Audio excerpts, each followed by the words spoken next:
Connecticut East This Week is supported by the Connecticut Council on Problem Gambling is a nonprofit organization which, through advocacy, prevention, and education, is here to support individuals and families who are impacted by problem gambling. Our helpline, 1-888-789-7777, is available 24 hours a day, 7 days a week. We also have live chat and tech support through our website, www.ccpg.org. History is created one micro story at a time. That's the mantra of Connecticut-based History Chip. We talk to its founder as they embark on a mission to collect everyday people's stories for the history books. Plus, we take a look at other stories making the headlines from around the region. This is Connecticut East This Week.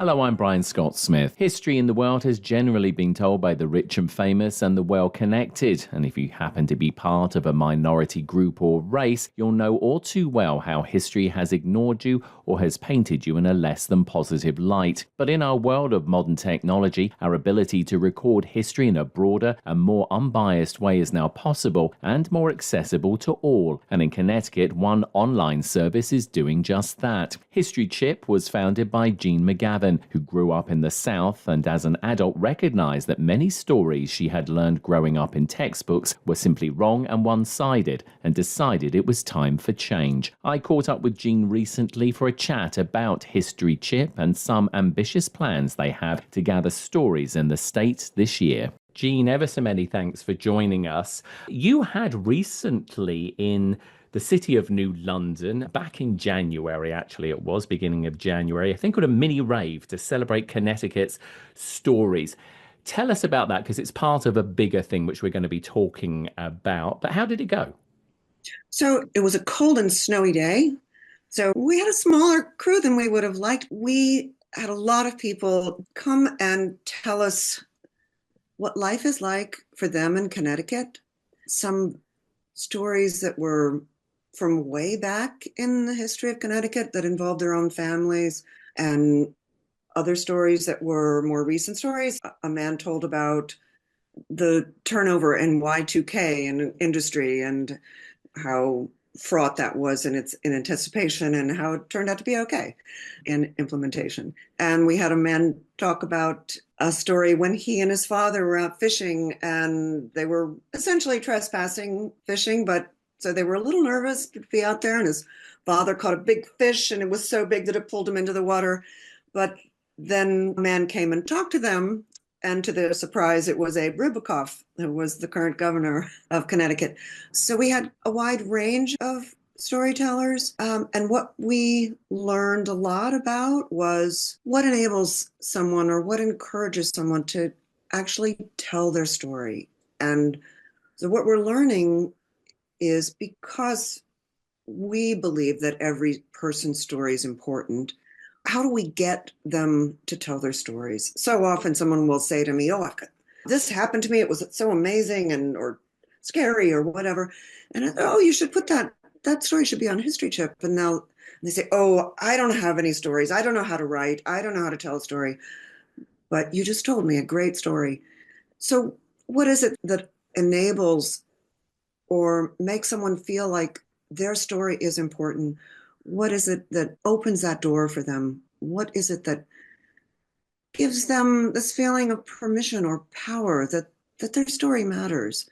So that's a lot of what we were doing at the mini rave. Was our first one in anticipation of our April event, where we'll be all over Connecticut. But we want to prepare ourselves and the people of Connecticut for this idea that all of their stories matter.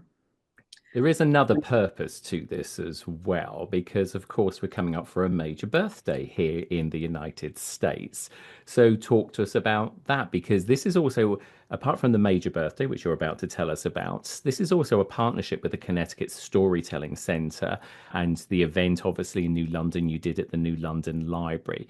But why is it so important to get all of these individual stories, especially for this major event that's coming up? So yes, there is in place And as a caveat to that, we don't know yet what the administration will do with this. There's a federal project collecting stories from ordinary people all over the country to tell their stories as part of the celebration of the 250th anniversary of the signing of the Declaration of Independence. And we are, at this point, traveling in parallel with that, collecting stories of ordinary people. And this is something we've been doing since 2009. But we're hoping that this will all continue. No And reason why it shouldn't at the end of the day. Whatever the new administration does, you're an independent organization. This is down to you anyway, isn't it? So we'll set that aside. We'll set all the political stuff aside. Nobody knows what's going to happen. The most important thing here is about what your organization is doing and why you see it is so important to collect these people's stories. So just talk to us more about that, because like you said, we all have stories. We've all done exactly what you said at the beginning of this interview. We've spoken to people, they've told us stuff, and then they go, oh no, these are important things for history.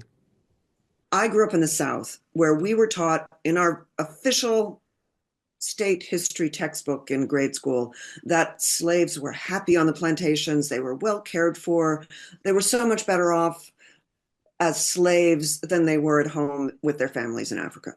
That's history handed down when you're a kid and you're in grade school, you're taught history, and it is written on stone tablets sent down from the gods. And then learning later that this is not what really life was like, I realized that we need everyone's voices in history to make history truthful. And if we don't, then we've got generations of people not knowing the truth and acting out on what they were taught in grade school.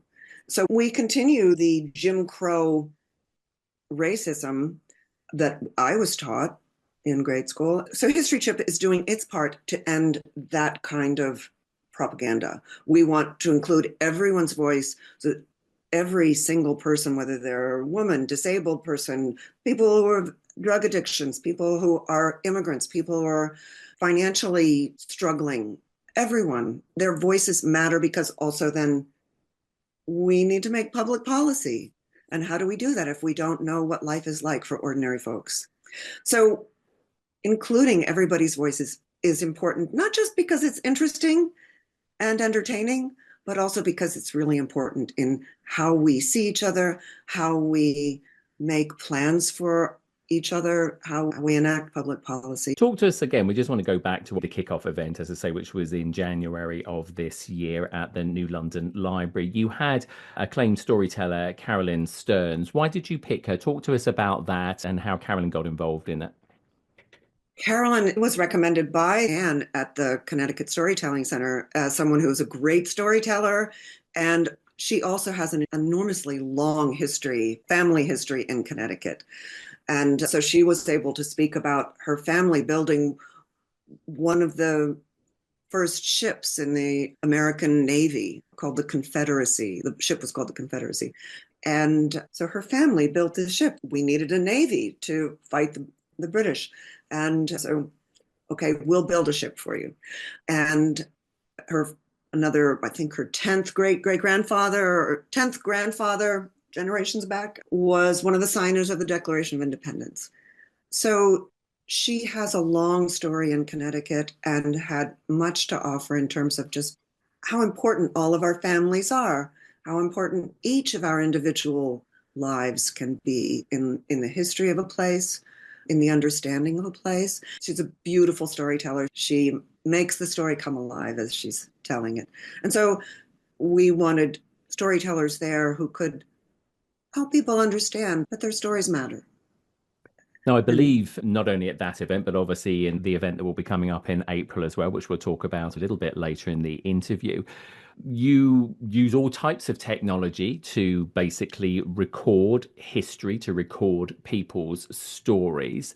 Talk to us about that, because we live in an age where we can click our phone or whatever. There's so much technology around us, which is great. So that must make that, even if people are a little bit reticent to tell their stories, it must make it a little bit easier. And it's also not about being on your own either, is it? A family can be involved in this. Absolutely. I'll first say that History Chip, this kind of storytelling wasn't possible until we had the internet, where we could just say, anyone anywhere in the world can just go online and add their story.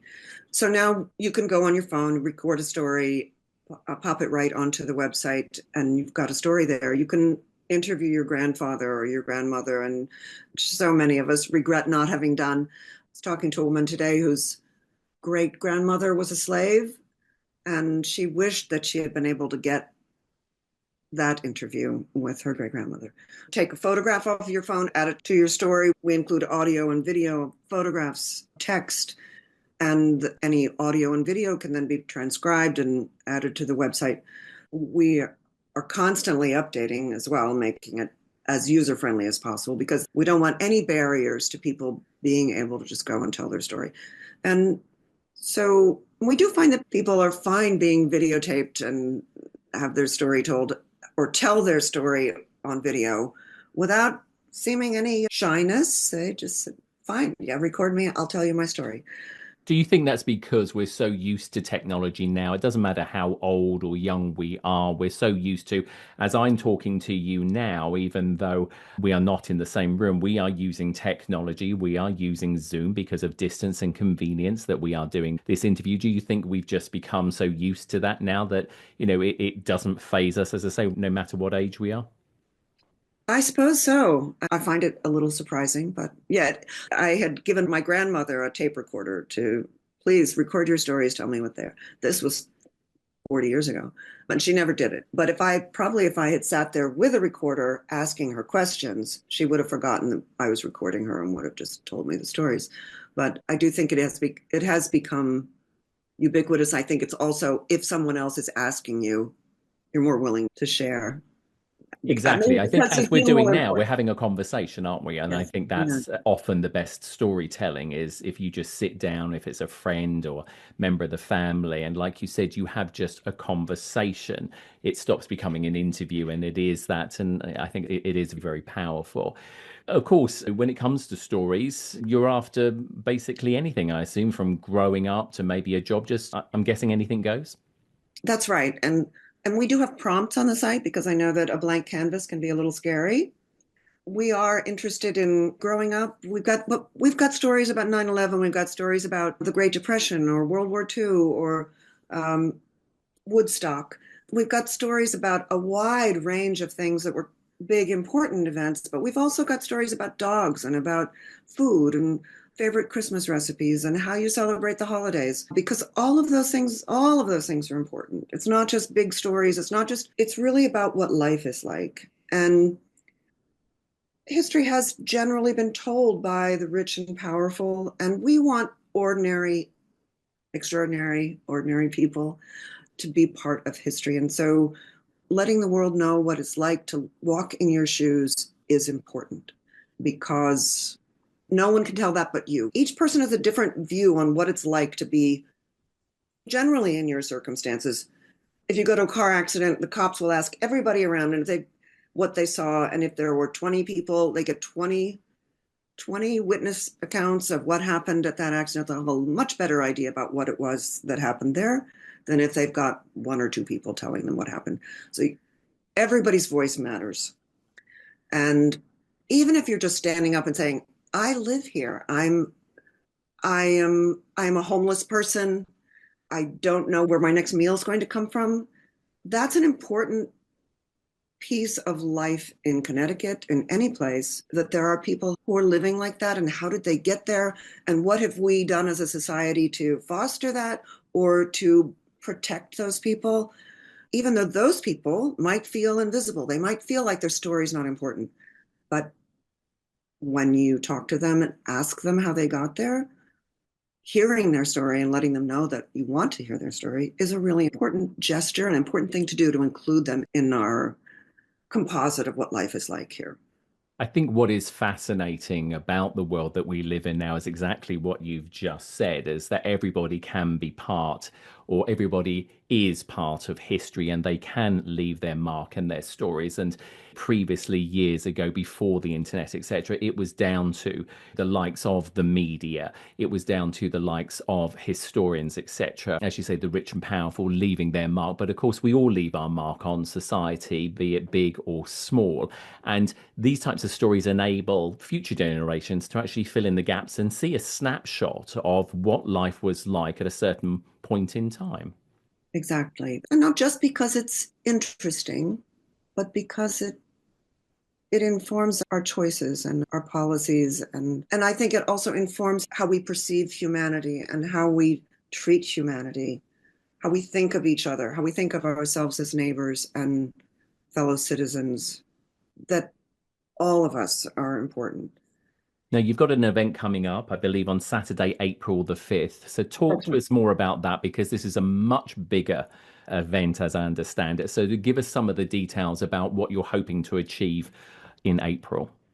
So in April, very shortly, we're going to be sending out invitations to every library, historical association, every town hall, every community center and senior center, museum, all over the state. It's going to be an all Connecticut storytelling rave. And we're asking all of those places that I've just listed to host a storytelling event so that our goal is to collect 10,000 stories from the people of Connecticut to fill in this composite of this mosaic of what Connecticut is like.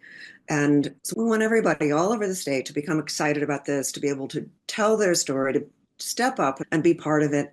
There aren't any, I don't know of any other events where, other than voting, where we all do one thing together on the same day. And so that's what we're looking to do, to stand up, say what life is like for you. More so it's more than just a vote. It's a here's what I need, here's what I love, here's what my life is like. Let me explain it to you. So we're offering that day as a platform for everyone to come together and tell their stories.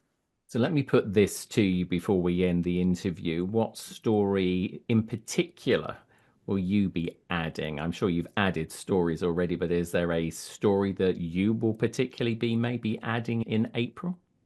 You stumped the panel.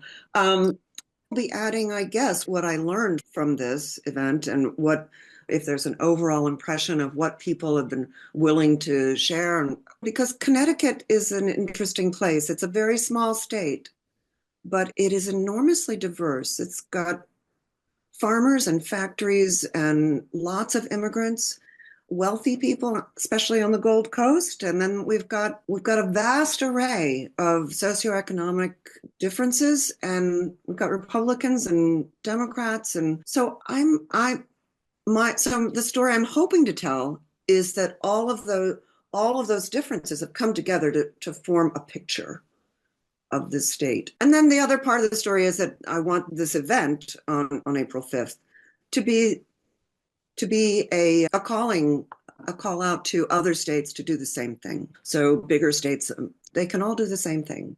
And then we'll have a larger picture of what life is like in the United States. And it would be great to get them all lined up for the 250th anniversary of the signing of Declaration of Independence. Of course, it is only around the corner that we will be celebrating 250 years of this great nation. Of course, if anybody is interested, they can go to historychip.com, your website. And as you said, there's details on there about how they can submit their story. And as you said, it can be any type of story from growing up, their job. Just fill in the pictures, fill in the gaps. Let us know what it is, who you are, where you are, and what great story you want to share with everybody. And as I say, be part of history. I think it's an absolutely amazing project. Obviously, as you said, you've been going for a considerable amount of time now. To have this repository of human stories is totally one of the most important things that we can leave, obviously, for future generations. And it's great that you're doing this not only, as I say, every day, but to help celebrate a milestone in this nation as well. We wish you the best of success. Thank you for talking to us, and perhaps later in the year we'll come back to you after the event and we'll see how it all worked out. That sounds great. I would love to follow up. Can I add one other thing? Please. So we have these dates. We did the mini rave and we're doing April 5th, but anybody can go on anytime on the website and add a story. It doesn't have to be on those dates. So if they miss the date, we'll still welcome their story. Absolutely. Jean McGavin, founder of History Chip. It's been an absolute pleasure talking to you. Thank you for sharing your story with us today on Connecticut East This Week. Thank you. And you can find out more about the raves happening in April and also how to add your own unique stories to the website at any time by visiting History Chip's website at historychip.com.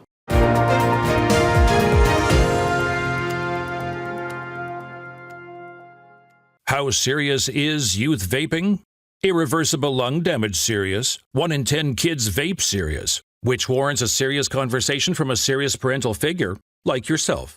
Not the seriously know-it-all sports dad or the seriously smart podcaster. It requires a serious conversation that is best had by you. No, seriously, the best person to talk to your child about vaping is you.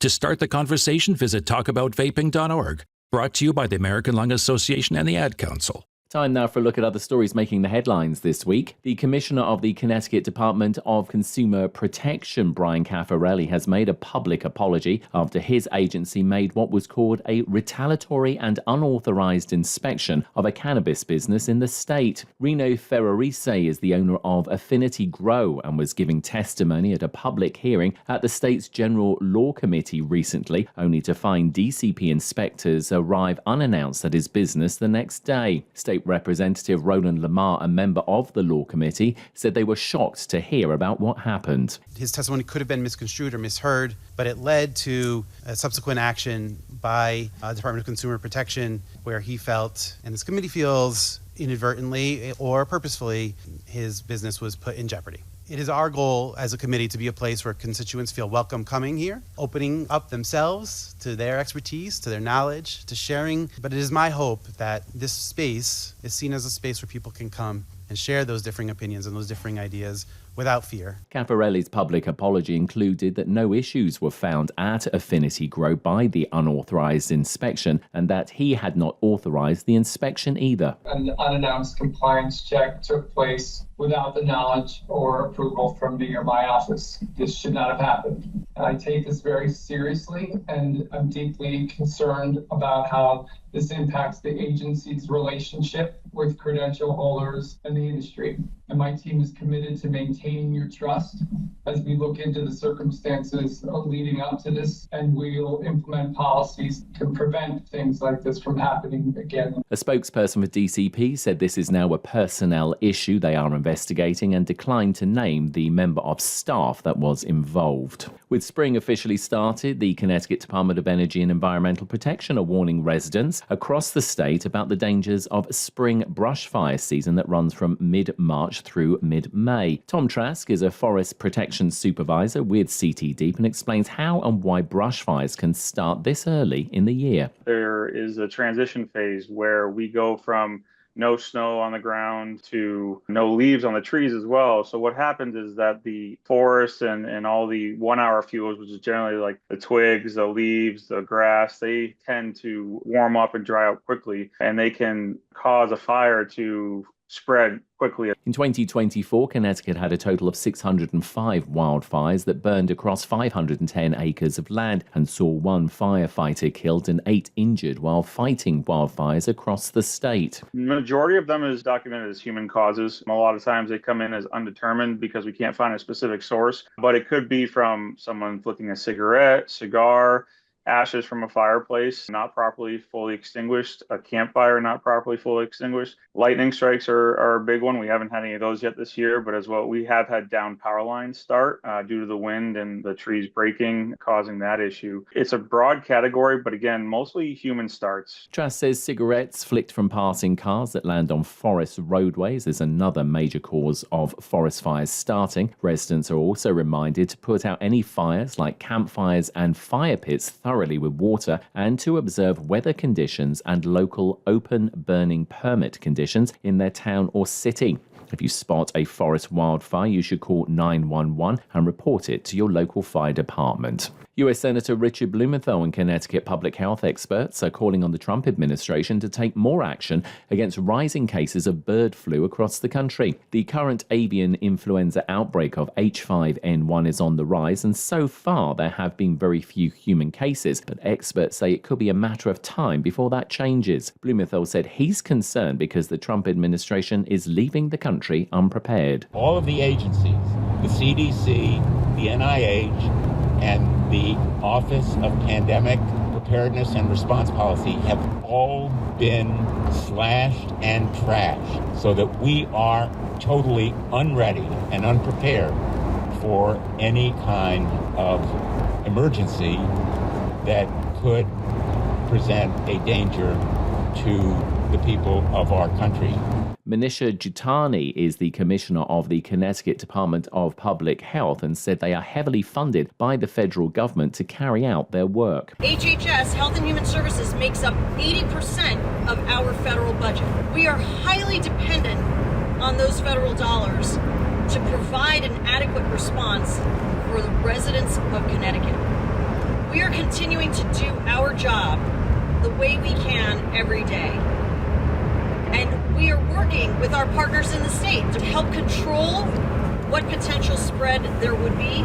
H5N1 has been detected in all 8 counties of Connecticut and so far has caused the deaths of small backyard poultry flocks and wild birds. The virus so far has not affected any commercial poultry farms in the state, and the CDC continues to assess the risk to the general public as low. However, mutation of H5N1 is the biggest cause of concern for state health officials, who say without federal funding that is being cut, they will be limited in their ability to deal with a bigger outbreak if it occurs. The Connecticut Agricultural Experiment Station have released findings from their statewide active tick surveillance program, now in its 5th year. Dr. Megan Linsky is a vector ecologist with the station's Department of Entomology and says in that time they've seen some notable changes, especially in new tick species in the state. Two notable ones are the Lone Star tick and the Longhorn tick. The Lone Star tick is native to the United States, but typically is more of a southeastern species and has kind of climbed its way up to the northeast, and it's not only surviving up here but thriving up here. And then for the Longhorn tick, this is an exotic introduced species. They don't know exactly how it got here, but it's typically a livestock species, so they wonder if maybe that was a mode of transmission. And it's been surviving in pretty good numbers throughout much of the northeast, but in Connecticut specifically. Linsky says by far the black-legged or deer tick remains the most prevalent in Connecticut and is responsible for Lyme disease infections, and says it takes time for a human to catch a disease from a tick once bitten.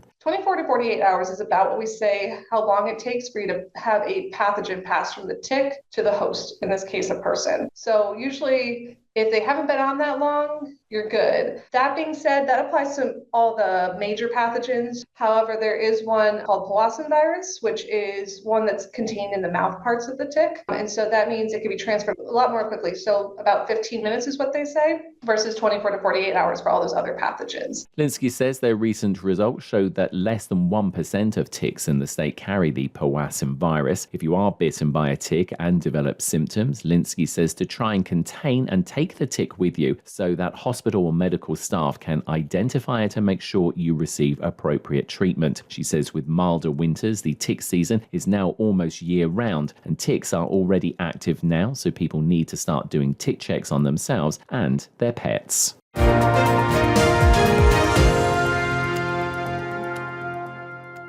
That's all from us for this edition. Do send us your questions and story ideas to the show via our website at connecticut-east.com or Facebook or Twitter at Connecticut East and on Instagram at Connecticut East This Week.